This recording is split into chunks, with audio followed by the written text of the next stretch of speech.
En el corazón de un pequeño pueblo, donde los chismes volaban más rápido que el viento, vivía una mujer cuyo rostro contaba una historia de dolor y resiliencia.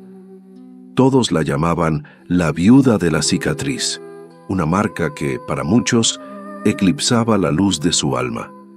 Las mujeres más envidiadas del lugar se regodeaban en su desgracia, la humillaban en la plaza y nadie creía que su destino pudiera cambiar. Ella, con la cabeza gacha, trabajaba incansablemente, criando sola a sus 2 hijos en una casita que apenas se mantenía en pie. Pero lo que nadie sabía era que un hombre, un ranchero adinerado que regresaba de tierras lejanas, la observaba en silencio, viendo más allá de las apariencias. Y un día, frente a todos, hizo algo que dejó a las almas mezquinas sin aliento. Pronunció unas palabras que lo cambiarían todo para siempre. Lo que siguió fue una batalla silenciosa, una lucha contra la malicia, las mentiras y los ataques en la oscuridad. Alguien estaba dispuesto a destruirla antes de que alcanzara la felicidad. Antes de sumergirnos en esta conmovedora historia, cuéntanos en los comentarios, ¿desde qué ciudad nos escuchas? Tu voz es parte de nuestra comunidad, y si esta historia te toca el alma, te invitamos a unirte a nuestra creciente familia. Dale me gusta a este video y suscríbete a nuestro canal. Estamos a punto de alcanzar los 500 suscriptores, y cada uno de ustedes nos ayuda a seguir compartiendo relatos que inspiran, que nos recuerdan el verdadero valor del espíritu humano. Juntos, podemos construir un espacio donde la bondad y la resiliencia siempre encuentren su voz. Tu apoyo es la fuerza que nos impulsa. El sol de San Felipe del Progreso apenas comenzaba a calentar las calles empedradas cuando Rosa Domínguez salió de su humilde morada. Llevaba un vestido de algodón descolorido, el cabello recogido en una trenza modesta, y su andar era el de quien ha aprendido a ocupar el menor espacio posible en el mundo. Tenía 38 años, pero la vida le había esculpido surcos prematuros alrededor de sus ojos y en las comisuras de su boca. Su piel, curtida por el sol y el esfuerzo, era el lienzo de una existencia marcada por la adversidad. Sin embargo, lo que más atraía las miradas y lo que ella más se esforzaba por ocultar era una cicatriz de quemadura que cruzaba su mejilla derecha, un recuerdo permanente de la tragedia que había transformado su vida. 5 años atrás, Rosa y su esposo, Raúl, eran los orgullosos dueños de El Horno Dorado, una pequeña panadería que perfumaba el pueblo con el aroma de pan recién horneado. No eran ricos, pero su negocio les permitía vivir con dignidad y soñar con un futuro mejor para su familia.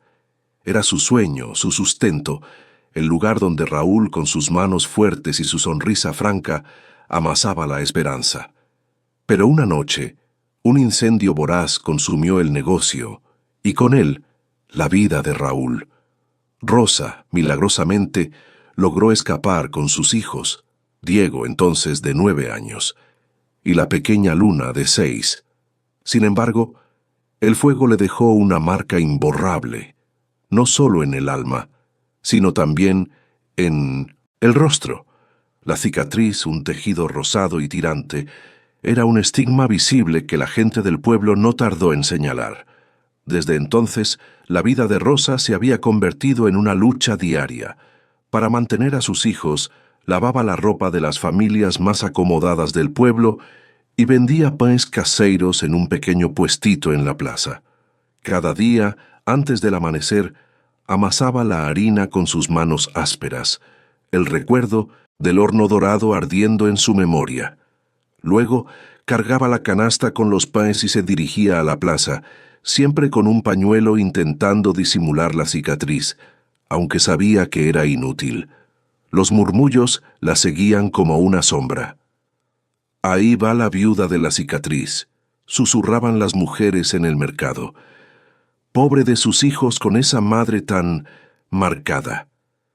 Blanca Esquivel y Paloma Castillo, las 2 mujeres más admiradas del pueblo por su belleza y su posición social eran las más crueles. Ambas eran hijas de familias influyentes, socias de los negocios de la familia Maldonado, y tenían la expectativa de que Santiago, el heredero de los Maldonado, se casara con una de ellas. Un día, Rosa estaba curvada sobre un tanque de piedra en la amplia área de servicio de la gran casa de los padres de Blanca y Paloma, lavando las finas ropas de la familia. El lugar, con sus varales extendidos y el aroma a jabón caro, contrastaba brutalmente con la simplicidad de su propia vida. Tenía el cabello recogido de forma que cubría parcialmente su mejilla marcada. Blanca y Paloma entraron con vestidos elegantes y risas altas, como si estuvieran en su propio escenario. Traían una pila de ropa, pero en lugar de simplemente entregarla, comenzaron a supervisar el trabajo de Rosa. Blanca, con un lienzo perfumado en la mano, lo agitó cerca del rostro de Rosa. «Rosa, querida, ¿estás segura de que estás usando el jabón correcto? Esas mis rendas son delicadas. No queremos que queden con olor a fumaza, ¿no es así?» Ella lanzó una mirada significativa a la bochecha de Rosa y Paloma ahogó una risa. Paloma se acercó fingiendo examinar una mancha. «¿Y esta mancha aquí, Rosa? Parece que no está saliendo. Ah, pero claro, con esas manos tan ásperas, casi como tu piel, ¿no es?» Ella extendió la mano para tocar la cicatriz de Rosa, que se encogió instintivamente, girando el rostro. Rosa, sintiendo el rubor subir a su rostro, solo murmuró: «Haré lo mejor que pueda, señoritas». Apretó los labios, la vergüenza quemando más que la propia cicatriz. Intentó esconderse detrás de los varales llenos de ropas blancas, deseando ser invisible. Blanca y Paloma continuaron riendo y haciendo comentarios sobre la suerte de Rosa en tener un trabajo, o sobre cómo nadie la miraría dos veces con aquella marca, siempre con miradas directas a la cicatriz, haciendo que Rosa se sintiera un objeto de escarnio. Días después, en la plaza central del pueblo, Rosa vendía sus panes caseros desde su humilde puestito. Intentaba mantener la cabeza baja, usando un pañuelo que cubría parte de su mejilla, pero el calor y el trabajo la hacían sudar, y el pañuelo se escurrió, dejando su cicatriz más visible. En ese momento, Santiago Maldonado, el heredero de los Maldonado, acababa de regresar de Europa, donde había estudiado para asumir los negocios familiares. Caminaba por la plaza con los padres de Blanca y Paloma, quienes lo presentaban a varios comerciantes. Era un hombre elegante, con un aire cosmopolita, pero sus ojos eran observadores y gentiles. Notó a Rosa, que intentaba esconderse detrás de sus paes. Blanca y Paloma, que estaban con Santiago, vieron a Rosa y se acercaron al puestito con una sonrisa forzada. «Ora, ora, si no es la Rosa. Vendiendo sus paes, qué olor fuerte, ¿no es, Santiago?», dijo Blanca con un tono de desdén. Paloma tomó un pan y lo olió con exageración. «Están un poco rústicos, ¿no crees, Santiago? Pero para quien no tiene mucho sirven». Ella miró la cicatriz de Rosa, que estaba más visible ahora. Santiago, que ya había notado la belleza en los ojos de Rosa y la dignidad en su postura, se acercó. Vio la cicatriz, pero no con repulsa, sino con una punta de curiosidad y compasión. «Buenas tardes, señora. Sus panes tienen un aroma delicioso. ¿Puedo probar uno?». Se dirigió a Rosa con respeto, ignorando las provocaciones de Blanca y Paloma. Rosa, tomada por sorpresa por el respeto de Santiago, tartamudeó. Intentó tirar del pañuelo para cubrir su mejilla, pero sus manos estaban sucias de harina. La vergüenza la consumía, pero el mirar gentil de Santiago la desarmó un poco. Sintió el calor de la cicatriz, como si estuviera en llamas bajo su mirada. Blanca y Paloma intercambiaron miradas de furia y celos al ver la atención de Santiago hacia Rosa. Unos días después, Blanca y Paloma, fingiendo bondad, aparecieron en la humilde casa de Rosa con regalos para Diego y Luna. En realidad, era una trampa para humillar a Rosa y hacerla sentir aún más inferior. «Rosa, querida, supimos que tus hijos no tienen juguetes decentes», dijo Blanca, entregando muñecas y carritos viejos y sucios. «Pensamos que sería un gesto cristiano compartir lo que ya no usamos». Paloma, mientras tanto, observaba la casa con desdén. «Y esta casa tan pequeña, ¿cómo viven aquí? Pero claro, después del incendio no quedó mucho, ¿verdad? Al menos tú sobreviviste, con tus marcas de batalla». Ella sonrió maliciosamente, señalando la mejilla de Rosa. Rosa, aunque agradecida por los regalos para sus hijos, sintió la punzada de la humillación. Intentó mantener la compostura, pero con cada palabra, la vergüenza de su pobreza y de su cicatriz se profundizaba. Se sentía expuesta, como si su vida entera estuviera siendo juzgada y ridiculizada. Se esforzó para no dejar que Diego y Luna percibieran la malicia detrás de los regalos. El mercado del pueblo, un lugar de chismorreo y murmullos, se convirtió en el escenario de la siguiente humillación. Blanca, conversando en voz alta con otras mujeres, pero de forma que Rosa, que estaba comprando víveres, pudiera escuchar. «Dicen que la cicatriz de Rosa no es solo de quemadura, que fue una maldición, ¿saben? Que el fuego se llevó al marido y dejó la marca para que nadie más se acerque a ella. Que trae mala suerte». Paloma complementó: «Sí, y por eso sus panes tienen un sabor diferente. Es la tristeza, la mala suerte que se impregna. Pobre Santiago, si él supiera en lo que se está metiendo». Rosa escuchó los murmullos y sintió los ojos de todos volverse hacia ella, llenos de superstición y miedo. La vergüenza se mezcló con el dolor de ser vista no solo como fea, sino como amaldizoada. Se apresuró a salir del mercado, deseando que la tierra la tragara, sintiendo la cicatriz pulsar en su rostro como un farol de su desgracia. Fue entonces cuando escuchó el trote lento de un caballo detrás de ella. Se hizo a un lado del camino sin voltear. Sabía que los rancheros pasaban seguido por ahí rumbo a las sierras y ella no quería estorbar. Pero el caballo se detuvo a su lado. Levantó la mirada, sorprendida, y vio a un hombre alto, de unos 45 años, con sombrero de ala ancha y camisa de trabajo impecablemente limpia. Montaba un caballo pinto de buena raza. Ella lo reconoció de inmediato. Era Santiago Maldonado, el dueño de la hacienda Las Águilas, una de las propiedades más grandes de la región. Se decía que tenía tierras desde Valle de Bravo hasta Temascaltepec. Un hombre rico, un hombre importante, que acababa de regresar de Europa para asumir los negocios familiares. Él la miró con ojos tranquilos, sin prisa. «Buenas tardes, señora», dijo con una voz profunda y serena. Rosa bajó la mirada. «Buenas tardes, señor». Santiago no se movió. El caballo resopló suavemente. «¿Va para su casa?» «Sí, señor. Permítame acompañarla. El camino está solitario». Rosa sintió un nudo en la garganta. Nadie la acompañaba, nadie la volteaba a ver, y menos un hombre como él. Creyó que era una broma cruel, otra humillación disfrazada de cortesía. Pero cuando levantó los ojos, vio algo en la mirada de Santiago que no sabía nombrar. No era lástima, no era burla, era algo distinto, algo que hacía años nadie le mostraba. «No es necesario, señor, está cerca». «Insisto». Y sin esperar respuesta, Santiago desmontó del caballo y comenzó a caminar a su lado, llevando las riendas con una mano. Rosa caminó en silencio, con el corazón acelerado, sintiendo las miradas de las vecinas que espiaban desde las ventanas.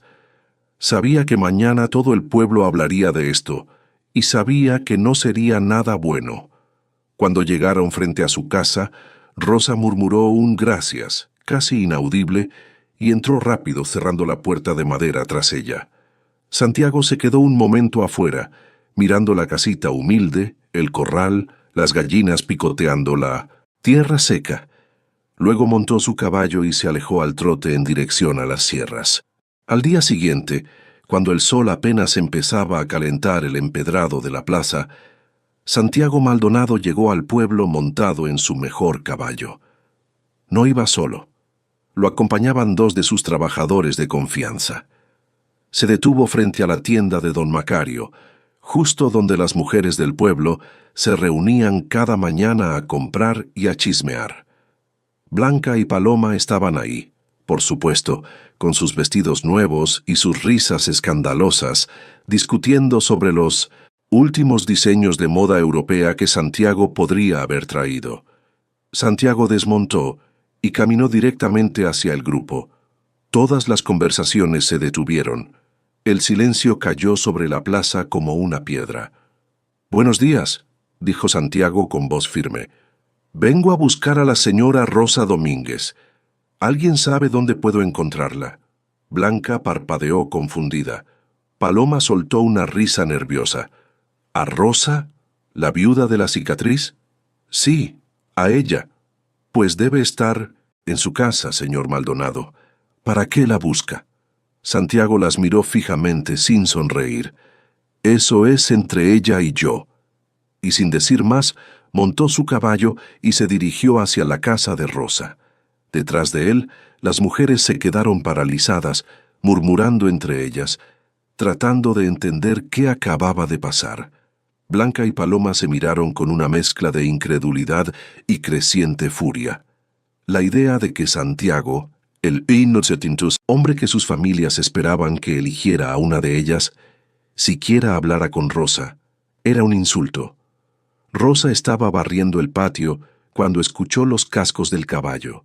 Salió con la escoba en la mano, el corazón latiéndole fuerte en el pecho. Santiago estaba frente a su puerta con el sombrero en la mano y una expresión seria. «Señora Rosa», dijo con voz clara, «necesito hablar con usted, es importante». Ella tragó saliva. «¿Pasó algo malo, señor?» «No, nada malo». Santiago la miró directo a los ojos. «Vengo a pedirle permiso para visitarla, para conocerla, porque hace tiempo que la admiro y creo que es hora de que usted lo sepa». El mundo de Rosa se detuvo. Las palabras no tenían sentido. Nadie la admiraba, nadie la buscaba, y menos un hombre como él. Abrió la boca para responder, pero no salió nada. Solo pudo mirarlo incrédula, mientras en Mindeomesenta, el fondo de la calle, ocultas tras las esquinas, varias mujeres del pueblo observaban la escena con los ojos muy abiertos y las bocas abiertas de par en par. La cicatriz en su mejilla, que siempre había sido un motivo de vergüenza, ahora parecía arder bajo la intensidad de la mirada de Santiago. Pero esta vez no era por dolor, sino por una emoción desconocida. La noticia corrió por San Felipe del Progreso como el viento arrasa las hojas secas en octubre. Para la hora del almuerzo, no había un solo rincón del pueblo que no hablara de lo mismo. Santiago Maldonado, el ranchero más rico de la región, el hombre que podía elegir a cualquier mujer de Valle de Bravo o Toluca, había pedido permiso para cortejar a Rosa Domínguez, a la viuda de la cicatriz, a la que todos despreciaban. Blanca Esquivel estaba furiosa. Caminaba de un lado a otro en Minuesind, su sala con los tacones golpeando el piso de cerámica, mientras Paloma Castillo la observaba desde el sofá con el rostro descompuesto. «No tiene sentido», repetía Blanca por quinta vez, apretando los puños. «¿Qué tiene esa mujer? ¿Qué puede ver en ella? Es fea, pobre, sin educación, viste como campesina, ni siquiera se arregla. Y esa cicatriz es horrible». Paloma se mordió el labio, sintiéndose igual de ofendida. «Debe ser un juego, una apuesta. Los hombres ricos hacen esas cosas por diversión. Ya verás que en unos días se aburre y la deja». Pero en el fondo, ambas sabían que algo en la mirada de Santiago cuando pronunció el nombre de Rosa no era un juego, era determinación. Mientras tanto, en la casa de adobe al borde del pueblo, Rosa no podía dejar de temblar. Se sentó en la única silla que tenían en la cocina, con las manos sobre las rodillas mirando el piso de tierra apisonada sin ver nada. Diego y Luna la observaban desde la puerta del cuarto sin atreverse a preguntar.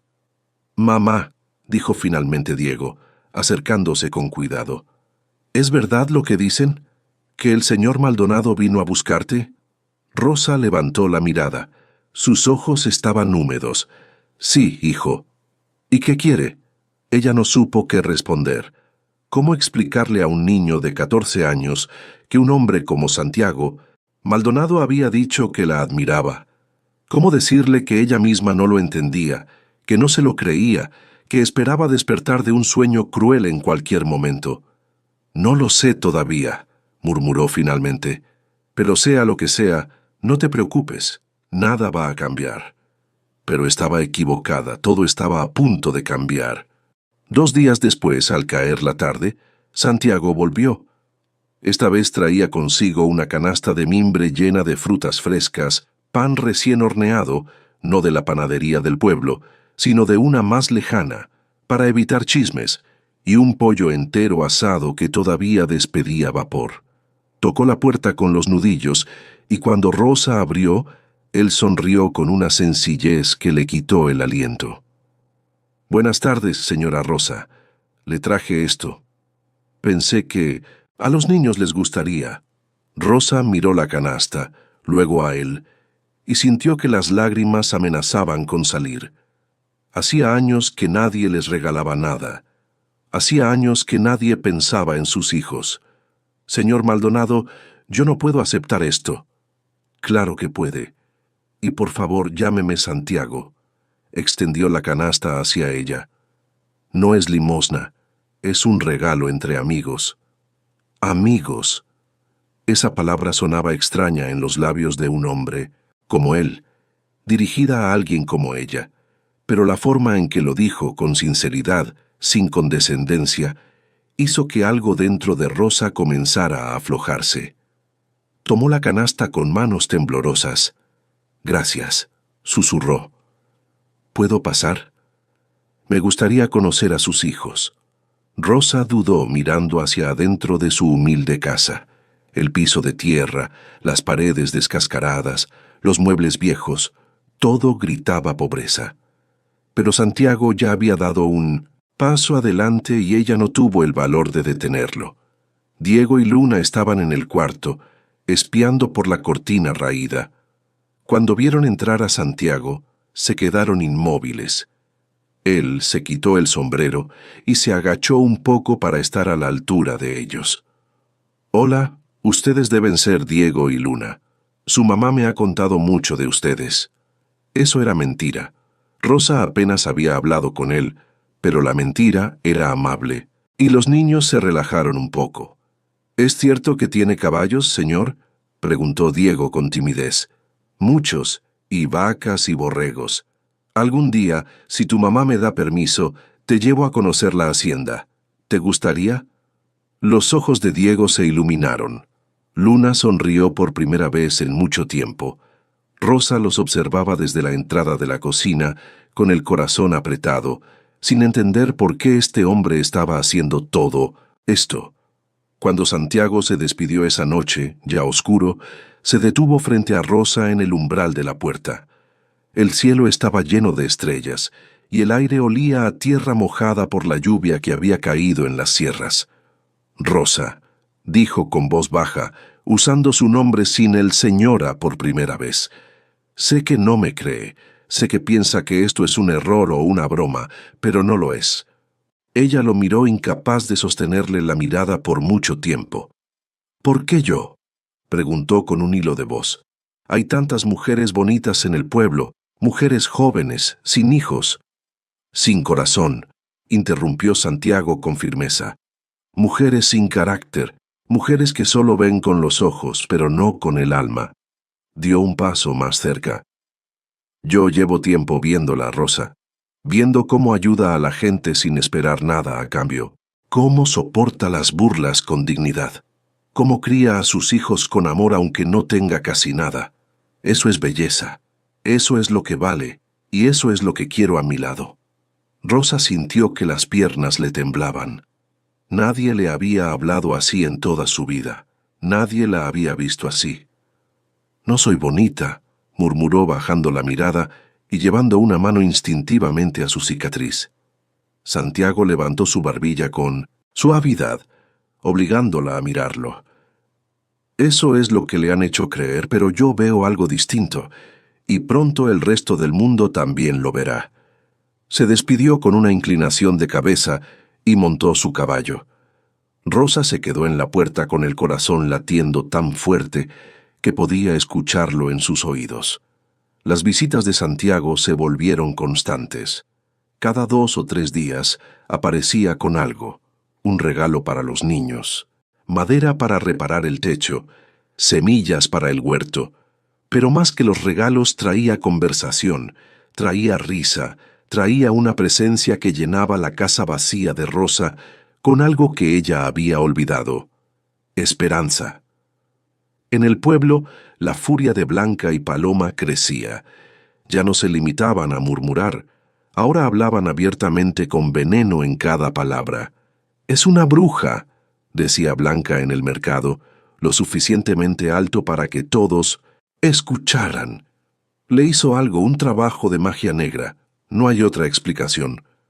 Como si no iba a fijarse en ella con esa cara marcada. «Pobre don Santiago», añadía Paloma con falsa compasión. «Está hechizado. Alguien debería avisarle antes de que cometa una locura. Y con esa cicatriz, seguro que trae mala suerte». Pero Santiago no estaba hechizado. Estaba enamorado y estaba cansado de ver cómo el pueblo trataba a la mujer que amaba. Una tarde de viernes, cuando el mercado estaba lleno y todas las familias compraban lo necesario para el fin de semana, Santiago llegó a caballo a la plaza central, desmontó con lentitud, caminó hasta el centro, justo frente a la fuente de cantera, y levantó la voz para que todos escucharan. «Buenas tardes, vecinos de San Felipe. Tengo algo importante que decir». Las conversaciones se detuvieron. Las mujeres dejaron de regatear. Los hombres dejaron de cargar bultos. Todos voltearon hacia él. Blanca y Paloma estaban cerca con los ojos muy abiertos, sosteniendo la respiración. Santiago miró a su alrededor, seguro de sí mismo, con la autoridad de quien sabe lo que vale y lo que quiere. Luego habló alto y claro: «Dentro de un mes voy a casarme con la señora Rosa Domínguez, y quiero que todos ustedes sean testigos de que esta decisión la tomo con el corazón lleno y la mente clara. Ella será mi esposa, la señora de la hacienda Las Águilas, y espero que a partir de hoy le den el respeto que siempre debió tener». El silencio que siguió a la declaración de Santiago fue absoluto. Nadie se movió, nadie respiró. Y entonces, desde el fondo de la plaza, alguien comenzó a aplaudir.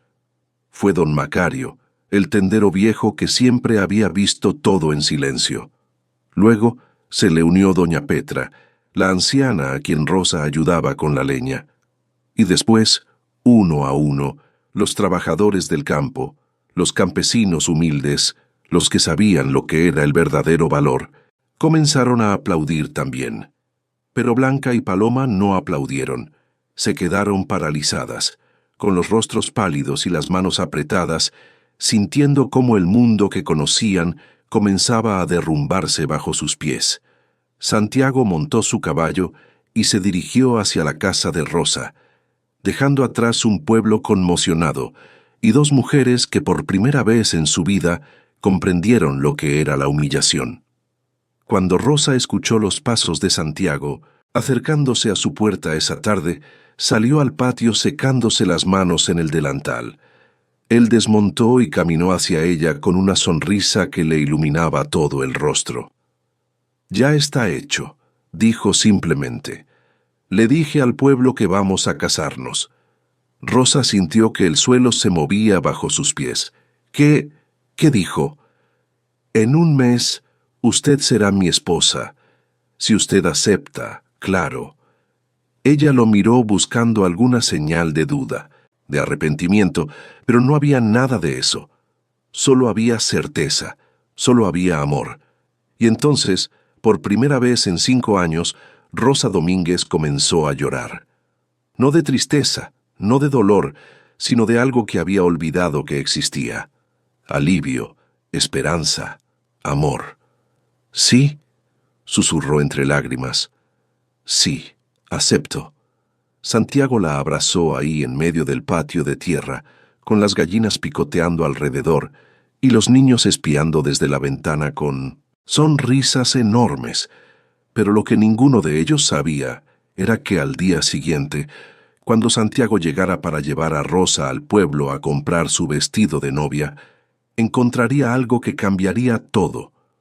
Una carta anónima deslizada bajo la puerta de Rosa con letras torcidas y palabras llenas de odio, amenazándola con arruinar la boda y destruir su felicidad si no se alejaba de Santiago Maldonado de inmediato.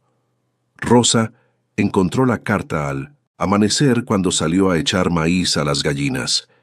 El sobre blanco estaba tirado junto al marco de la puerta, como si alguien lo hubiera dejado caer ahí en mitad de la noche.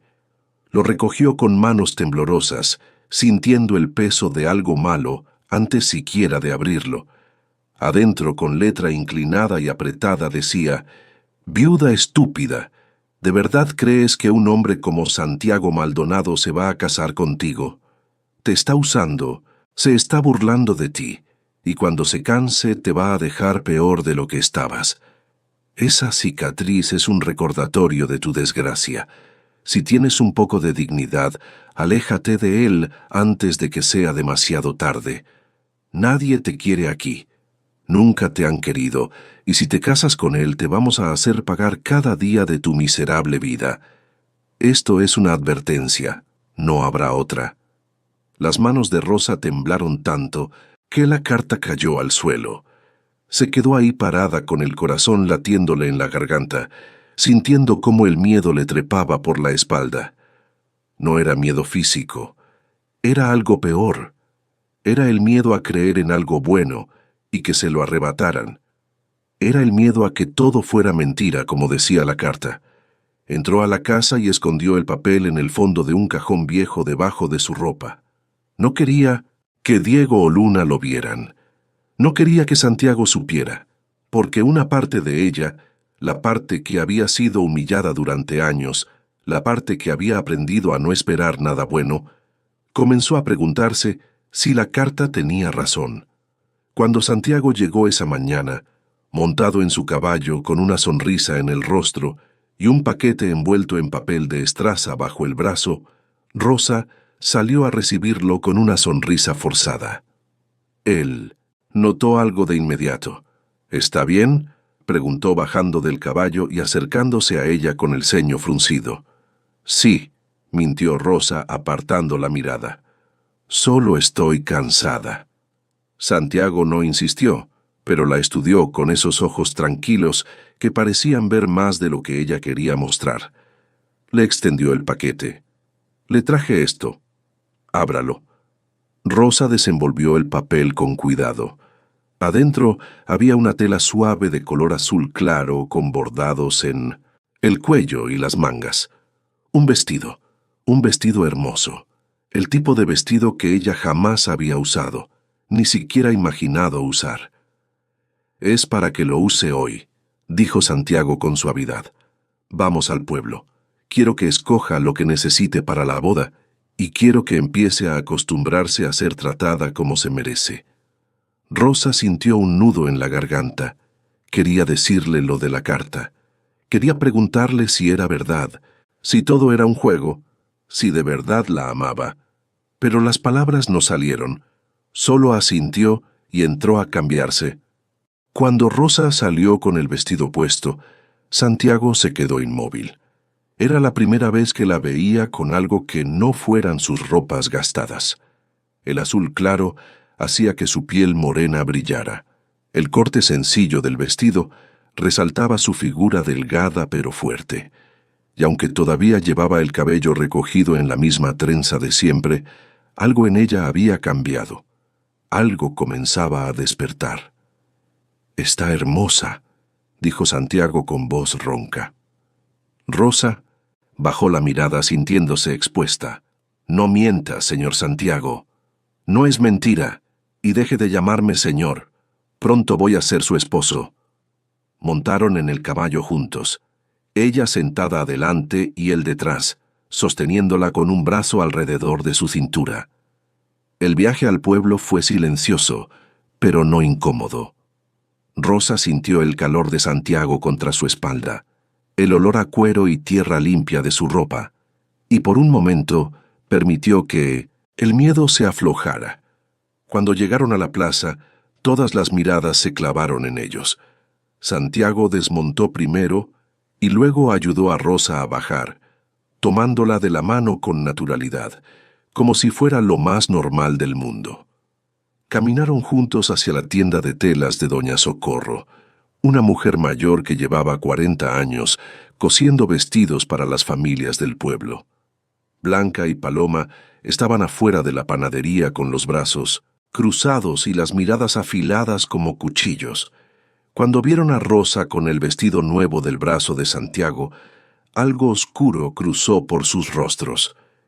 «Mira nada más», murmuró Blanca con desprecio. «Ya se viste de princesa, pero una gallina con plumas de pavo real sigue siendo gallina. Y esa cicatriz ni con el mejor vestido se esconde». Paloma soltó una risa áspera. «Dale tiempo. Cuando Santiago se dé cuenta de su error, va a volver arrastrándose».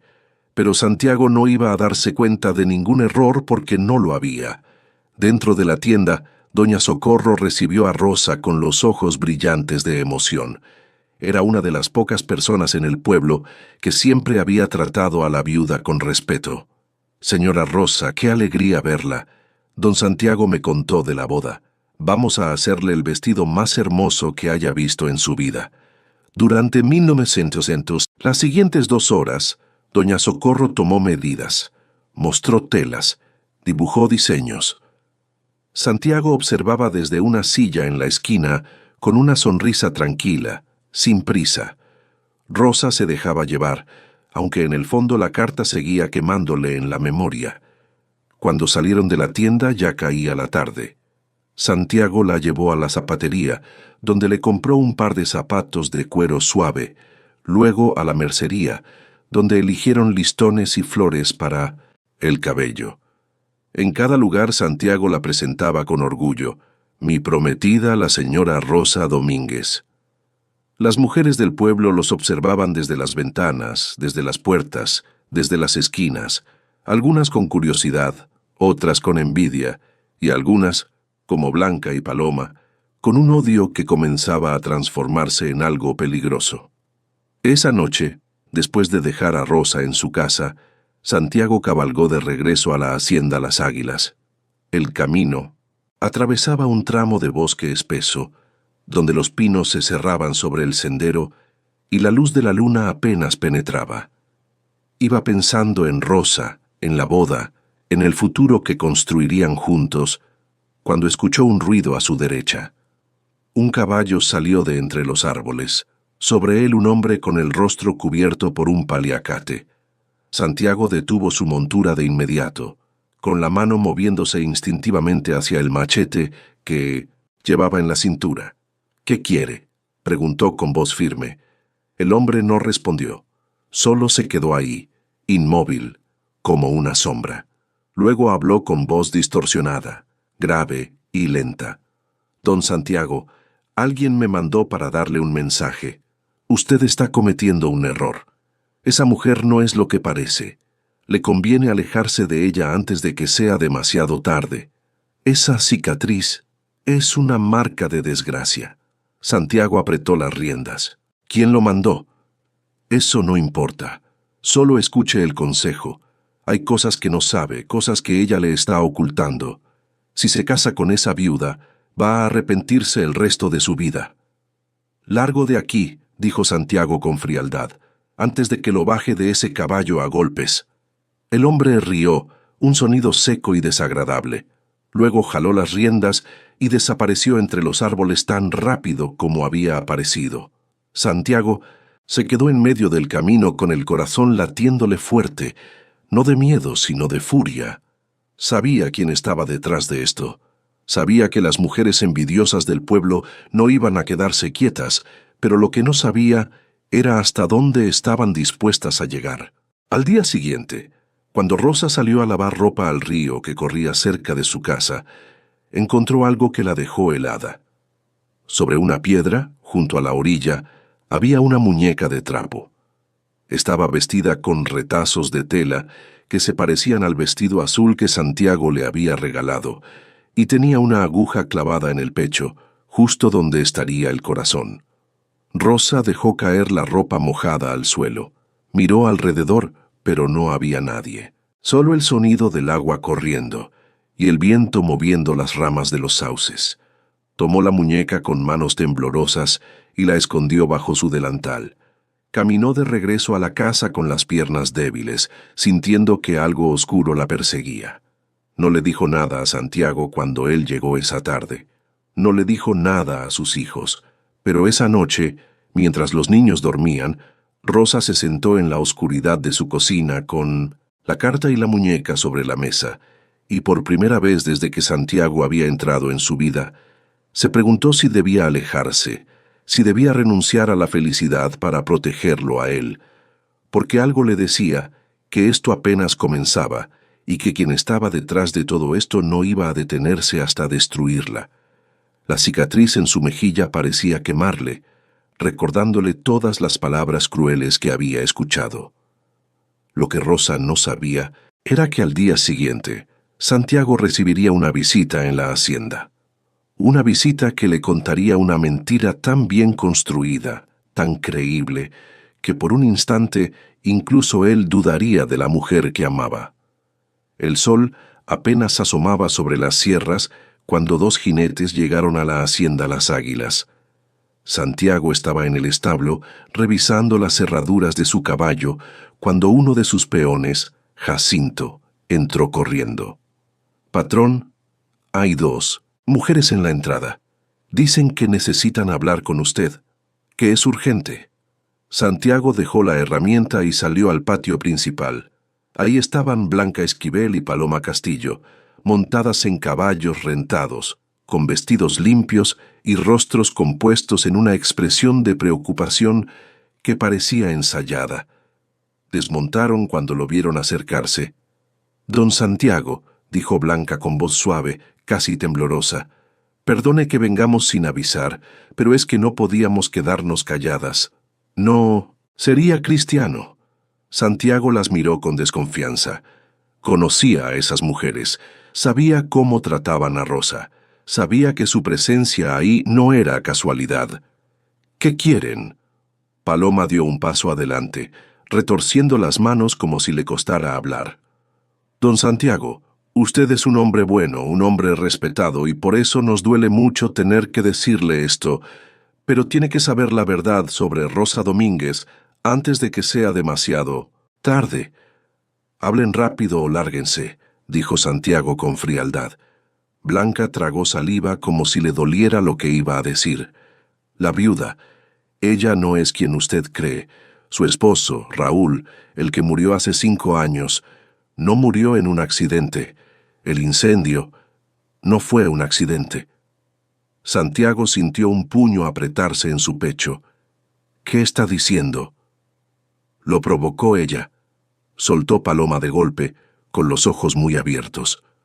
Poco a poco, durante meses, nadie lo supo, porque el doctor del pueblo era viejo y no hizo bien el examen. Pero mi tía trabajaba limpiando la casa de ellos y vio cosas. Vio cómo Rosa le daba tés extraños, cómo el hombre se ponía cada vez más enfermo, cómo ella actuaba como si nada pasara, y el incendio fue para encubrirlo todo, para cobrar el seguro de la panadería. Santiago las miró fijamente, buscando alguna señal de mentira en sus rostros, pero estaban bien preparadas. Hablaban con convicción. «Mi comadre tiene razón», añadió Blanca con lágrimas falsas brillando en sus ojos. «Y hay más. Después de que él murió, Rosa se quedó con todo, con la casa, con el dinero del seguro, con las tierras que el hombre tenía en Temascaltepec. Pero cuando los hermanos del difunto fueron a reclamar lo que les correspondía, ella los corrió a golpes, literal con un palo de escoba. Hay testigos, nadie habla de esto porque le tienen miedo, susurró Paloma acercándose un paso. Dicen que sabe de brujerías, que por eso usted está tan cegado. Don Santiago, le juro por la Virgen que no venimos aquí con mala intención. Solo queremos protegerlo antes de que cometa un error del que no pueda salir. Esa cicatriz es la marca de su culpa. Santiago sintió que algo frío le recorría la espalda, no porque les creyera, sino porque la mentira estaba tan bien construida con tantos detalles, que por un instante brevísimo, una sombra de duda cruzó por su mente. «Salgan de mi propiedad», dijo con voz baja y peligrosa. «Ahora». «Pero, don Santiago, ahora». Las dos mujeres retrocedieron asustadas por el tono de su voz. Montaron rápido en sus caballos y se alejaron al trote. Pero antes de desaparecer por el camino, Blanca gritó una última cosa. «Pregúntele a ella, pregúntele por su esposo y verá que tenemos razón». Santiago se quedó en medio del patio con los puños apretados y la mandíbula tensa. Jacinto se acercó con cuidado. «Patrón, esas viejas son puro veneno. No les haga caso». «Lo sé», dijo Santiago, pero en su voz había algo que no estaba antes, una pequeña grieta, una duda minúscula que él mismo odiaba sentir. Esa tarde, cuando fue a visitar a Rosa, ella notó de inmediato que algo estaba mal. Santiago estaba más callado que de costumbre. La miraba de una forma distinta, como si la estuviera estudiando. Estaban sentados afuera de la casa en dos sillas de madera viejas, viendo cómo Diego y Luna jugaban con un balón desinflado en el patio. El cielo se teñía de naranja y el aire olía a humo de leña de las casas vecinas. «Rosa», dijo Santiago finalmente sin mirarla, «quiero que me cuente de su esposo». Ella se puso rígida. «¿Por qué?» «Porque voy a casarme con usted y quiero conocerla, conocer su pasado, conocer la verdad sobre el incendio». Rosa sintió un nudo en la garganta. Sabía que ese día llegaría, pero no esperaba que fuera ahora, no con ese tono en su voz. «Él se llamaba Raúl», comenzó con voz baja. «Teníamos una panadería, el Horno Dorado. Era nuestro sueño. Raúl era un buen hombre, trabajador, pero una noche, un cortocircuito, el fuego se extendió tan rápido. Yo intenté sacarlo, pero no pude. Él se quedó atrapado. Yo salí con los niños, pero el fuego me alcanzó. Esta cicatriz...» Ella llevó una mano a su mejilla, la voz quebrada. «Es el recuerdo de esa noche. Los doctores dijeron que no había nada que hacer por Raúl, y la panadería se perdió todo. ¿Y usted nunca sospechó nada? ¿Sobre el origen del fuego? ¿Sobre su muerte?» La pregunta era directa, demasiado directa.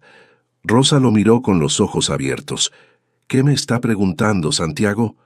Él finalmente la miró, y en sus ojos había algo que ella nunca había visto antes: duda.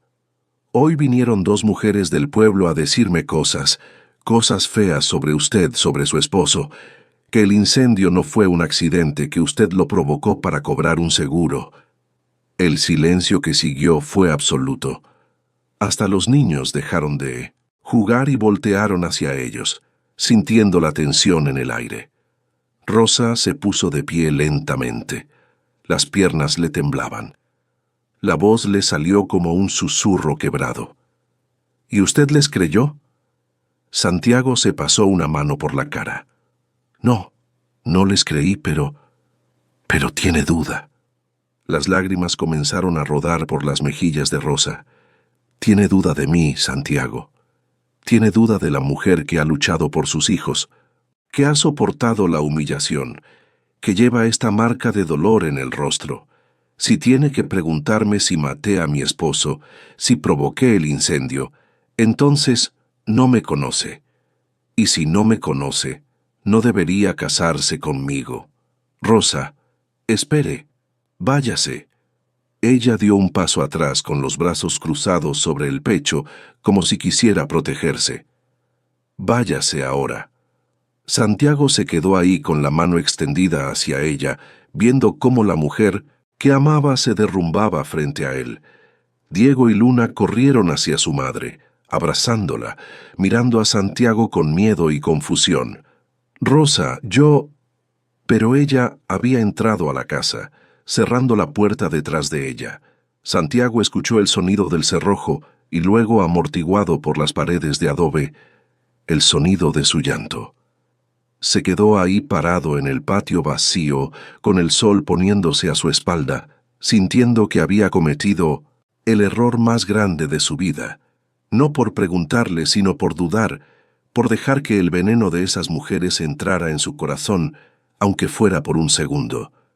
Montó su caballo y regresó a la hacienda en silencio, con la mente dándole vueltas a todo, a las palabras de Blanca y Paloma, a la reacción de Rosa, a la duda que él mismo sentía.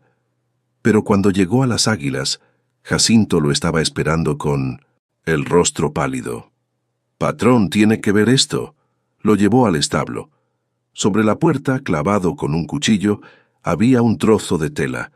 Era del vestido azul que Santiago le había regalado a Rosa, y junto a él, escrito con carbón en la madera, había un mensaje. Si se casa con la viuda, arderá todo. Su hacienda, su ganado, su nombre. Esta es la última advertencia. La cicatriz de ella es solo el principio de su ruina. Santiago arrancó la tela y el cuchillo con furia, sintiendo cómo la rabia le quemaba por dentro. Ya no había duda, ya no había confusión, solo había una certeza. Alguien estaba tratando de destruir lo que él y Rosa estaban construyendo, y no iba a permitirlo. «Jacinto, ensilla los caballos. Vamos al pueblo ahora». «Patrón, ya es de noche». «Ahora». Santiago sabía a quién iba a buscar. Sabía quién estaba detrás de todo esto, y cuando los encontrara iban a pagar. Pero lo que Santiago no sabía era que mientras él cabalgaba hacia San Felipe del Progreso, con 3 de sus hombres más leales, en la casa de Rosa estaba pasando algo que cambiaría todo. Alguien había entrado por la ventana trasera. Alguien estaba rebuscando entre sus cosas, y cuando Rosa salió del cuarto al escuchar un ruido, se encontró cara a cara con una figura encapuchada que sostenía en la mano algo que la dejó sin aliento. El título de propiedad de su casa, el único documento que probaba que esa tierra era suya, y junto a él una caja de fósforos encendidos. Rosa sintió que el corazón se le detenía. La figura encapuchada era más pequeña que un hombre. Por la forma de moverse, por las manos delgadas que sostenían la caja de fósforos, supo de inmediato que era una mujer. «No grite», dijo la voz desde debajo de la capucha. Era Paloma. Rosa reconoció el tono, el acento. «Si grita, quemo todo, el título, la casa. A usted si es necesario. Y esa cicatriz será la menor de sus preocupaciones». «¿Qué quiere?», susurró Rosa, sintiendo cómo Diego y Luna se movían en el cuarto, despertándose por el ruido. «Quiero que desaparezca, que se vaya del pueblo, que renuncie a Santiago Maldonado, que deje de pretender ser algo que no es». Paloma sacó un fósforo y lo encendió. La llama iluminó su rostro, mostrando ojos brillantes de odio y envidia. «Usted no merece nada de esto. Nada. Es fea, pobre, insignificante, y aún así se quedó con el único hombre que valía la pena en toda esta región. ¿Cómo se atreve?» «Yo no me quedé con nadie», dijo Rosa con voz temblorosa pero firme. «Él me eligió, y eso es lo que no pueden soportar. Mi cicatriz no me hace menos digna que ustedes». «Cállese». Paloma acercó el fósforo al papel del título de propiedad. «Mañana a primera hora usted le va a decir a Santiago que todo fue un error, que no lo ama, que solo quería su dinero, y luego va a irse de San Felipe, lejos, a donde nadie la conozca. ¿Y si no lo hago? Paloma sonrió con crueldad. Entonces quemo este papel, y sin él usted no tiene nada, ni casa ni tierra. La familia de su difunto esposo va a reclamar todo, y usted y sus hijos van a terminar en la calle pidiendo limosna. Y con esa cicatriz, ¿quién les dará trabajo? En ese momento, la puerta del cuarto se abrió, y Diego salió con un palo de madera en las manos. Tenía 14 años, pero la forma en que sostenía ese palo con los hombros cuadrados y la mandíbula apretada era la de un hombre defendiendo a su familia. «Suelte eso y salga de nuestra casa», dijo con voz ronca. Paloma se volvió hacia él sorprendida. El fósforo se consumía entre sus dedos. «Mocoso estúpido, esto no es asunto tuyo. Es mi madre, es mi casa, y usted no tiene derecho a estar aquí». Por un segundo, Paloma dudó, pero entonces escucharon algo afuera. Cascos de caballos, muchos, y voces de hombres. «Rosa, Rosa, estoy aquí». Era la voz de Santiago, potente y desesperada. Paloma palideció.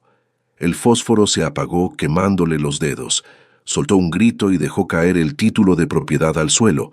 Intentó correr hacia la ventana trasera, pero Diego le bloqueó el paso con el palo.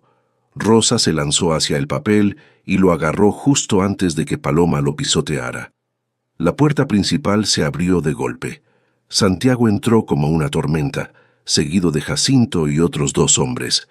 Vio a Paloma contra la pared, a Rosa en el suelo con el título en las manos, a Diego con el palo levantado. Lo entendió todo en un segundo. ¿Qué demonios está pasando aquí? Paloma intentó componerse, quitándose la capucha y fingiendo inocencia. Don Santiago, gracias a Dios, llegó. Esta mujer me atacó, yo solo vine a... «¡Mentira!», gritó Diego. Ella entró por la ventana, intentó robar el papel de la casa y amenazó a mi mamá con quemarlo. Dijo que mi mamá no merecía nada por su cicatriz.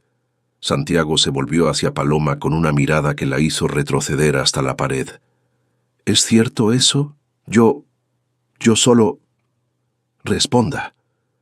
Paloma tragó saliva, sintiendo cómo el miedo le apretaba la garganta. Alguien tenía que hacerlo. Alguien tenía que abrirle los ojos. «Don Santiago, esa mujer no es buena para usted. No es... ¿Dónde está Blanca?». La pregunta cayó como un martillo. Paloma cerró la boca. «Le pregunté dónde está su amiga, porque sé que las 2 están detrás de todo.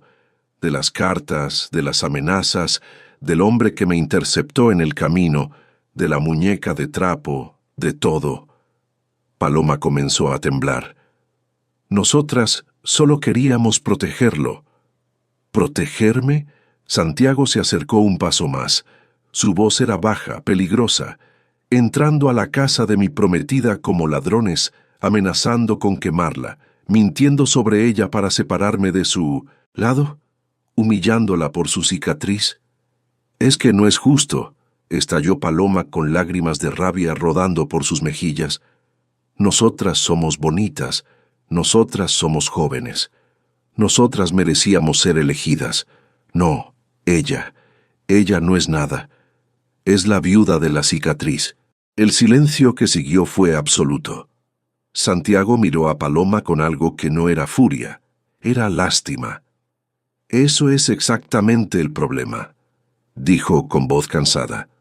«Ustedes creen que la belleza exterior es lo único que importa, que ser bonitas les da derecho a todo, pero nunca entendieron que sin carácter, sin bondad, sin humildad, esa belleza no vale nada. Y por eso, aunque sean las mujeres más bonitas de todo San Felipe, ningún hombre de valor las va a elegir jamás. Su envidia las ha marcado más profundamente que cualquier cicatriz física». Paloma abrió la boca, pero no salió ningún sonido. Las palabras de Santiago la habían atravesado como cuchillos. «Jacinto, llévala afuera. Mañana temprano ella y Blanca van a comparecer ante el alcalde por allanamiento, amenazas y difamación. Y si se acercan a Rosa o a sus hijos otra vez, van a conocer la cárcel de Toluca. Jacinto tomó a Paloma del brazo y la sacó de la casa. Ella no opuso resistencia, estaba rota. Cuando se quedaron solos, Santiago se arrodilló frente a Rosa, que seguía en el suelo con el título de propiedad apretado contra su pecho. Los niños estaban abrazados a ella, todavía asustados. «Perdóname», dijo Santiago con voz quebrada. «Perdóname por dudar de ti, por dejar que su veneno entrara en mi cabeza, por lastimarte cuando lo único que he querido desde el principio es cuidarte. Perdóname por no haber visto la verdad en tus ojos y en tu cicatriz, que es una medalla de tu valentía». Rosa lo miró con los ojos llenos de lágrimas. «Santiago, no, déjame terminar». Él tomó sus manos entre las suyas. «Yo te conozco, sé quién eres, sé lo que vales, y nunca debí preguntarte esas cosas. Lo que pasó con tu esposo, el incendio, lo que pasó en tu vida, antes de que nos encontráramos, no importa. Lo único que importa es lo que somos ahora, juntos. Tu cicatriz es parte de ti, y yo la amo». Rosa comenzó a llorar, no de tristeza, sino de alivio, de liberación, de amor. «Yo tenía miedo», susurró. «Miedo de que todo fuera mentira, de que te fueras, de que me dejaras. Miedo de que mi cicatriz fuera mi condena. Nunca. ¿Me oyes? Nunca». Santiago la abrazó ahí en 1900, el piso de tierra de su humilde casa, rodeado de sus hijos, que también comenzaron a llorar, no de miedo, sino de felicidad. Afuera, los hombres de Santiago encontraron a Blanca escondida entre los árboles, esperando a Paloma. La arrestaron también. Las dos mujeres fueron llevadas esa misma noche ante el alcalde de San Felipe, quien al escuchar los testimonios de Rosa, Diego y los trabajadores de Santiago, la sentenció a pagar una multa enorme y a cumplir trabajos comunitarios durante 6 meses. Pero más que el castigo legal, fue el castigo social el que las destruyó. Todo el pueblo supo lo que habían hecho, y el respeto que alguna vez tuvieron por su belleza desapareció para siempre. Durante las siguientes 2 semanas, Santiago no dejó sola a Rosa ni un momento. Mandó a 2 de sus hombres a cuidar la casa día y noche. Llevó a Rosa a Toluca, a la mejor clínica de la región, no para cambiarla, sino para que recibiera el cuidado que nunca había tenido. Le arreglaron los dientes que había perdido por la desnutrición, le trataron la piel maltratada por el sol, y sí, un especialista le ofreció tratamientos para suavizar la cicatriz, no para borrarla, sino para aliviar la tirantez y el dolor que a veces sentía. Le enseñaron a cuidarse, a valorarse, pero más importante que eso, Santiago le enseñó a creer en sí misma. Le mostró día tras día con palabras y con hechos que ella era valiosa, que era hermosa, que era amada, con su cicatriz y todo. Y algo extraordinario comenzó a suceder. Rosa no solo sanó por fuera, sanó por dentro. Su postura cambió, su mirada se volvió más firme. Su sonrisa regresó, genuina y brillante, y cuando caminaba por el pueblo del brazo de Santiago, ya no bajaba la cabeza. La mantenía alta. Su cicatriz ahora era un testimonio de su fuerza, no de su vergüenza. El día de la boda llegó con un cielo despejado y un sol radiante. La ceremonia se celebró en la iglesia del pueblo frente a todos los vecinos. Rosa entró vestida con el traje que doña Socorro había cosido con tanto amor. Un vestido blanco sencillo, pero elegante, con bordados delicados en el cuello y las mangas. Llevaba el cabello suelto por primera vez en años, cayendo en ondas suaves sobre sus hombros, y en su rostro, ahora cuidado y descansado, brillaba algo que todos pudieron ver: belleza. Una belleza que siempre había estado ahí, esperando ser reconocida.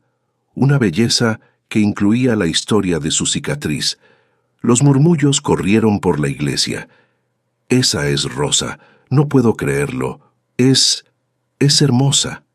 Blanca y Paloma estaban en la última banca, obligadas a asistir como parte de su castigo comunitario. Cuando vieron a Rosa caminar por el pasillo, transformada, radiante, elegida, sus rostros se descompusieron. Todo su orgullo, toda su arrogancia se desmoronó en ese instante. Santiago esperaba frente al altar con los ojos brillantes. Cuando Rosa llegó a su lado, le susurró al oído: «Sabía que el mundo terminaría viéndote como yo siempre te vi. Tu cicatriz es un mapa de tu alma valiente». La ceremonia fue corta, pero emotiva. Cuando el sacerdote los declaró marido y mujer, la iglesia estalló en aplausos. Diego y Luna lloraban de felicidad. Los campesinos, los trabajadores, la gente humilde que siempre había visto a Rosa con respeto, celebraban como si la victoria fuera propia, porque en cierto modo lo era. Era la victoria del carácter sobre la apariencia, de la humildad sobre el orgullo, del amor verdadero sobre las expectativas falsas. Después de la ceremonia, Santiago llevó a Rosa a la hacienda Las Águilas. Cuando entraron por las puertas principales, todos los trabajadores estaban formados a ambos lados del camino, aplaudiendo y gritando felicitaciones. Rosa no podía dejar de sonreír, no podía dejar de llorar, no podía creer que esta fuera su vida ahora. Esa noche, durante la fiesta en el patio de la hacienda, con música de mariachi y comida abundante para todos, Santiago tomó la mano de Rosa y la llevó al centro, tras de la pista. Comenzaron a bailar bajo las estrellas, rodeados de amigos, de familia, de gente que los amaba de verdad, y mientras bailaban, Rosa miró a su esposo y le susurró: «Gracias por verme cuando nadie más lo hacía, por ver más allá de mi cicatriz». Santiago la apretó más fuerte. «No tienes que agradecerme. Yo solo reconocí lo que siempre estuvo ahí. Tu cicatriz es parte de la mujer que amo».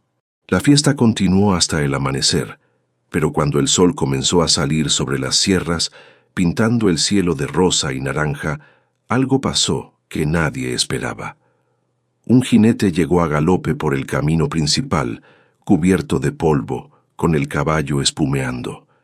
Era uno de los trabajadores que Santiago había dejado cuidando la vieja casa de Rosa en San Felipe. Desmontó deprisa y corrió hacia Santiago con el rostro pálido. «Patrón, tiene que venir. Ahora encontramos algo». «¿Qué pasó?». El hombre tragó saliva, mirando a Rosa con una mezcla de asombro y miedo. «Estábamos reforzando los cimientos de la casa, como usted ordenó, y cavamos un poco más profundo, y encontramos algo enterrado, algo que cambia todo. Hay un cofre lleno de oro y documentos con el nombre del padre de la señora Rosa, títulos de tierras, muchas tierras. Patrón, la señora Rosa no es solo una viuda pobre, es heredera de una fortuna que nadie sabía que existía, y el horno dorado no era solo una panadería». El viaje de regreso a San Felipe del Progreso fue rápido y tenso. Santiago, Rosa, Jacinto y 3 trabajadores más cabalgaron bajo el sol naciente, levantando polvo en el camino. Rosa iba en silencio, con las manos apretadas en las riendas, sin entender qué podía estar enterrado bajo su casa. Su padre, don Ernesto, había muerto cuando ella tenía 12 años. Era un hombre callado, trabajador, que se ganaba la vida como arriero, llevando mercancía entre los pueblos de la sierra. Nunca mencionó tierras, nunca habló de oro. Cuando llegaron a la casita de adobe, ya había 4 hombres cavando alrededor de los cimientos. El agujero era profundo, de casi 2 metros, y ahí, entre la tierra húmeda y las piedras, estaba el cofre. Era de madera oscura, reforzada con hierro, cubierto de óxido y tierra compactada. Lo subieron con cuerdas y lo dejaron sobre una lona en el patio. Santiago miró a Rosa. «¿Quiere abrirlo?». Ella asintió con el corazón, latiéndole tan fuerte que podía escucharlo en sus oídos. Se arrodilló frente al cofre.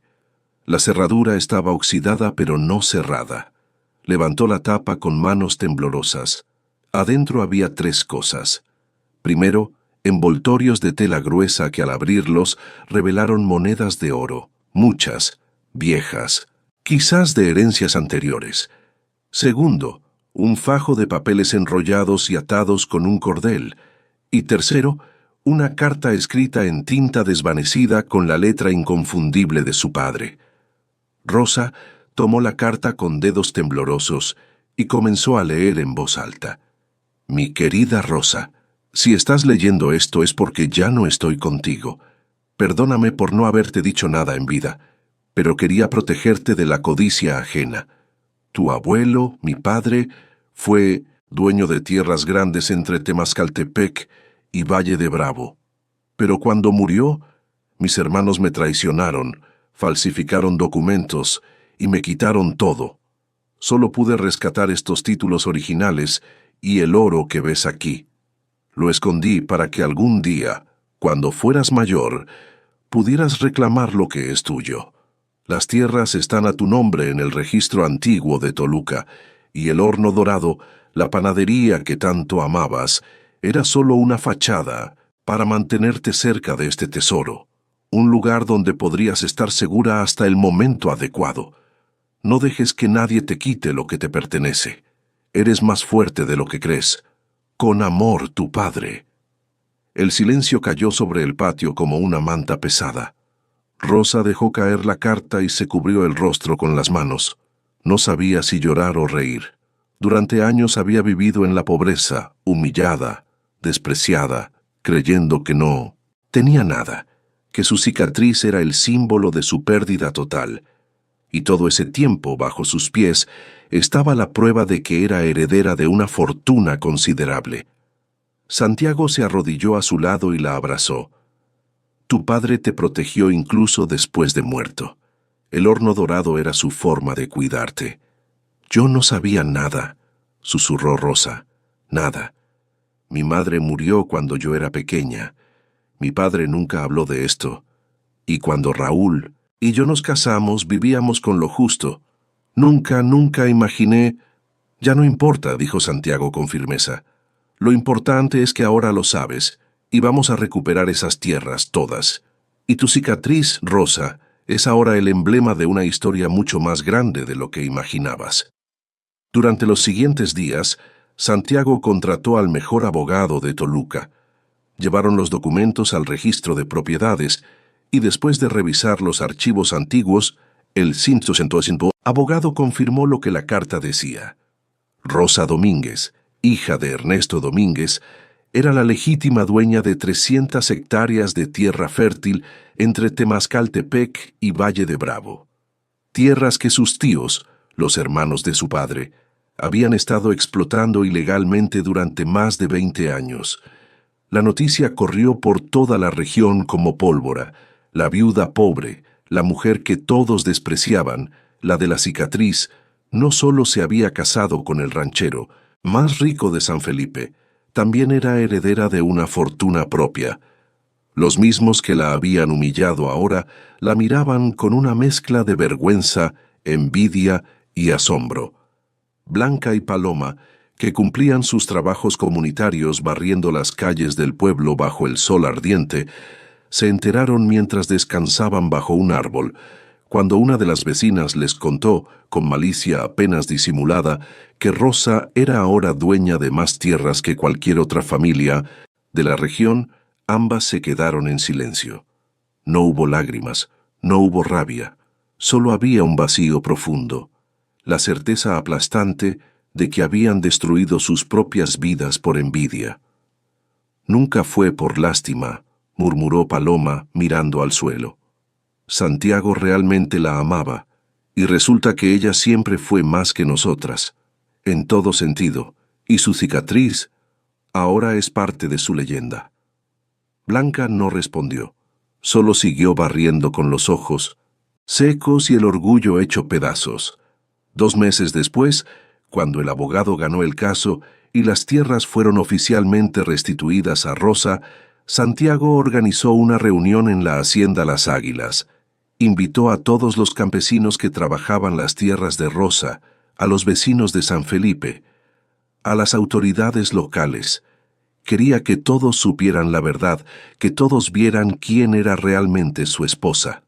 Rosa entró al salón principal de la hacienda, vestida con un traje sencillo pero elegante, color verde olivo, con el cabello recogido en un moño bajo. Ya no parecía la mujer encorvada y asustada de meses atrás. Caminaba con la espalda recta, la mirada firme, la sonrisa tranquila de quien ha encontrado su lugar en el mundo. La cicatriz en su mejilla, aunque visible, ahora era un detalle más de su rostro, no su definición. Santiago la presentó a todos. Esta es mi esposa, Rosa Maldonado de mí, Domínguez, dueña de 300 hectáreas de tierra, madre de 2 hijos extraordinarios y la mujer más valiente y generosa que he conocido. Y quiero que todos sepan que las decisiones sobre esas tierras las tomará ella, porque son suyas, no mías. Los campesinos, muchos de los cuales habían trabajado esas tierras durante años, sin saber que pertenecían a la hija de don Ernesto, se pusieron de pie y aplaudieron. Algunos lloraban porque Rosa, en su primer acto como dueña, había anunciado que no los correría, que seguirían trabajando la tierra pero ahora con contratos justos, con salarios dignos, con respeto. Mi padre amaba esta tierra, dijo Rosa con voz clara, sin temblar, y yo voy a honrar su memoria tratándola con el mismo amor y tratando a quienes la trabajan con la dignidad que merecen. El horno dorado fue el inicio de mi historia, y estas tierras serán el legado de mi padre. El aplauso fue atronador. Rosa miró a Santiago y vio en sus ojos el mismo orgullo que había visto el día que le pidió matrimonio. Pero ahora era diferente. Ahora Rosa no necesitaba que alguien más la validara. Ella sabía quién era, sabía lo que valía. Los meses siguientes trajeron más cambios. Rosa, con la ayuda de Santiago, modernizó las tierras, construyó casas para los trabajadores, abrió una escuela pequeña para los hijos de los campesinos, y poco a poco su nombre se volvió sinónimo, no de pobreza o de humillación, sino de justicia y generosidad. Un año después de la boda, Rosa caminaba por la plaza de San Felipe del Progreso con Luna de la mano. La niña tenía ahora 12 años y estudiaba en una escuela privada en Valle de Bravo. Diego, de 15, trabajaba en la hacienda aprendiendo el oficio de ranchero junto a Santiago. La vida había cambiado de maneras que ninguno de ellos habría imaginado. Las mujeres del pueblo, las mismas que antes murmuraban cuando Rosa pasaba, ahora la saludaban con respeto. Algunas incluso le pedían consejos sobre sus propios problemas. Rosa las escuchaba con paciencia, sin rencor, sin arrogancia, porque el dinero y las tierras no habían cambiado quién era ella, solo habían revelado lo que siempre estuvo ahí. Su cicatriz, aunque aún presente, era ahora un detalle que la hacía única, no un motivo de vergüenza. Pasó frente a la tienda de don Macario. El viejo tendero salió a saludarla con una sonrisa. «Señora Rosa, qué gusto verla. ¿Cómo está don Santiago?» «Bien, don Macario, muchas gracias. Sabe, yo siempre supe que usted era especial. Desde que era una niña y venía con su padre a comprar azúcar siempre lo supe. Y esa cicatriz es una prueba de su fortaleza». Rosa sonrió sin decir nada.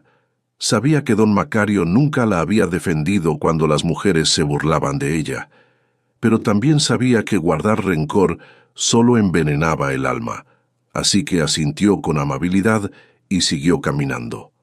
Al final de la plaza, sentadas en la misma banca donde antes se sentaban a reír y a criticar, estaban Blanca y Paloma. Ya habían cumplido su castigo comunitario, pero ninguna había encontrado esposo. Ninguna había encontrado el futuro dorado que creían merecer por ser bonitas. Blanca trabajaba ahora en una tienda de ropa en Toluca. Paloma ayudaba en la panadería de su tía.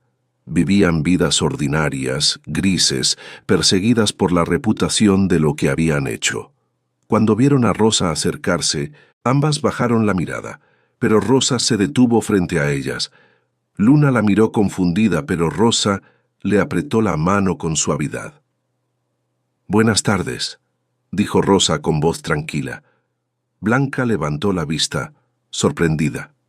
«Señora Rosa, solo quería decirles que no guardo rencor.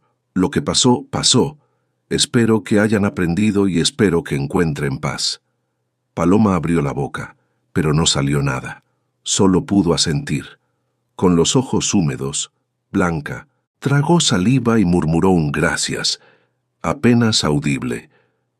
Rosa siguió caminando con Luna a su lado. La niña la miró con admiración. «Mamá, ¿por qué fuiste amable con ellas después de todo lo que te hicieron? ¿Después de lo que dijeron de tu cicatriz?» Rosa se detuvo y se arrodilló para quedar a la altura de su hija. «Porque el rencor solo te hace daño a ti misma, mi amor. Ellas ya perdieron la oportunidad de ser felices por estar obsesionadas con algo que nunca tuvieron. Yo, en cambio, gané un esposo maravilloso, recuperé lo que era mío y, sobre todo, aprendí a valorarme. Esa es la verdadera victoria. Mi cicatriz es parte de mi historia, no mi debilidad». Luna la abrazó fuerte, y juntas siguieron caminando por el pueblo que antes despreciaba a Rosa, pero que ahora la miraba con respeto y, en algunos casos, con admiración genuina. Esa noche en la hacienda Las Águilas, Rosa y Santiago cenaron en el patio bajo las estrellas. Los niños ya dormían. El aire olía a jazmín y tierra mojada. Santiago tomó la mano de Rosa sobre la mesa. «¿Sabes qué es lo que más amo de ti?», preguntó con voz suave. «¿Qué?». «Que nunca cambiaste. Con todo lo que pasó, con el dinero, con las tierras, con el respeto del pueblo, seguiste siendo la misma mujer que conocí, humilde, generosa, fuerte, y tu cicatriz es el mapa de tu fortaleza». Rosa sonrió apretando su mano. «Es porque tú me enseñaste a verme como realmente soy, no como los demás me veían, y eso no tiene precio». Se quedaron en silencio disfrutando de la noche, del canto de los grillos, de la paz que habían construido juntos, y mientras las estrellas brillaban sobre las sierras de San Felipe del Progreso, Rosa Maldonado, de Domínguez, la mujer que alguna vez fue considerada la más fea del pueblo, la que fue humillada, despreciada y rechazada por su cicatriz, descansaba en los brazos del hombre que la amaba, no porque se hubiera vuelto hermosa, sino porque siempre lo había sido. Y finalmente, el mundo entero lo había visto. Queridos oyentes, esta historia de Rosa, la viuda de la cicatriz, nos deja una profunda enseñanza, especialmente ahora que nos acercamos al final de un año y el inicio de uno nuevo. ¿Cuántas veces nos hemos sentido marcados por las adversidades, por las palabras crueles, por las cicatrices invisibles o visibles que la vida nos ha dejado? Quizás hemos cargado con la vergüenza de un fracaso, la tristeza de una pérdida o la inseguridad por cómo nos ven los demás. La historia de Rosa nos recuerda que el verdadero valor de una persona nunca está en lo que los ojos ven, ni en las posesiones que se tienen, sino en la fortaleza del corazón, en la bondad del espíritu y en la dignidad que se mantiene a pesar de todo. Al igual que Rosa, muchos de nosotros hemos tenido que enfrentar la envidia, la incomprensión o el juicio ajeno. Pero su camino nos muestra que esas marcas, lejos de ser una condena, pueden convertirse en el testimonio de nuestra resiliencia. Este año nuevo, te invito a mirar tus propias cicatrices no como defectos, sino como mapas de tu viaje, de tus batallas superadas, de tu capacidad de amar y de levantarte. Que este nuevo ciclo sea el momento en que, como Rosa, decidas levantar la cabeza, reconocer tu propio valor y permitir que el amor verdadero, ya sea de una pareja, de la familia o de uno mismo, ilumine tu camino. No importa cuántos te menosprecien hoy, si mantienes tu corazón limpio y tu dignidad intacta, el tiempo y la vida se encargarán de poner a cada quien en su lugar. Lo que siembras en silencio, con bondad y perseverancia, lo cosecharás con honor. Que este año nuevo sea el inicio de tu propia reivindicación, donde el mundo finalmente vea la belleza y la fuerza que siempre han habitado en ti. Dios te bendiga y te acompañe en cada paso de este nuevo comienzo.